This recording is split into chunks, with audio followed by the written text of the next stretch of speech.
കേരളത്തിലെ ഒരു ധാതു സമ്പത്ത് കോർപ്പറേറ്റുകൾക്ക് കൊടുക്കാൻ വേണ്ടിയിട്ടുള്ളൊരു ശ്രമമായിട്ട് മാത്രമേ കാണാൻ പാടുള്ളൂ. അത് സംസ്ഥാനവുമായി കൂടിയാലോചിച്ച് മാത്രമേ അതിൻ്റെ പോളിസി ഫ്രെയിം ചെയ്യാൻ പാടുള്ളൂ.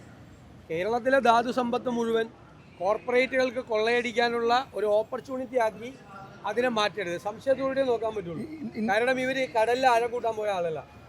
അത് എവിടെയാണ്? കൊല്ലം പരപ്പിലാണ് കടലിൽ ആഴം കൂട്ടാൻ പോയത്. കൊല്ലം പരപ്പെന്ന് വെച്ചാൽ കേരളത്തിലെ ഏറ്റവും വലിയ മത്സ്യസമ്പത്തുള്ള സ്ഥലമാണ്. പക്ഷെ അവിടെയാണ് ഏറ്റവും കൂടുതൽ ധാതു സമ്പത്ത്.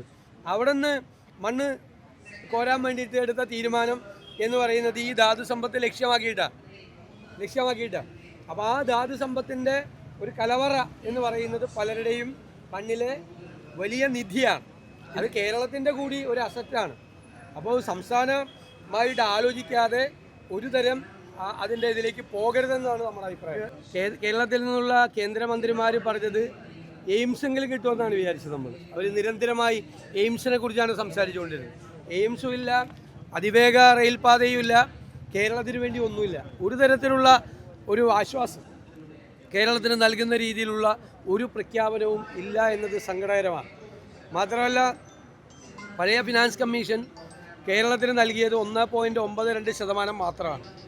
ഞങ്ങൾ 16ാമത് ഫിനാൻസ് കമ്മീഷൻ്റെ മുൻപാകെ കേരളത്തിന് വേണ്ടി അതിശക്തമായ നിലപാട് കേരളത്തിലെ പ്രതിപക്ഷം സ്വീകരിച്ചിട്ടുണ്ട്.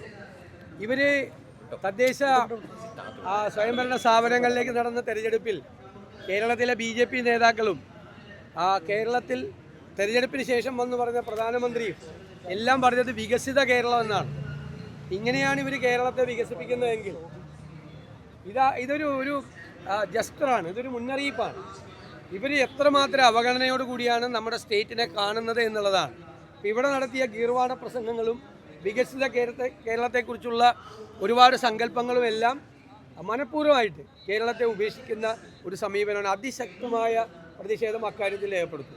ഏറ്റവും പുതിയ വാർത്തകളും വിശേഷങ്ങളും വിരൽത്തുമ്പിലറിയാൻ സീ മലയാളം ന്യൂസ് എല്ലാ ഡിജിറ്റൽ പ്ലാറ്റ്ഫോമുകളിലും ലഭ്യം.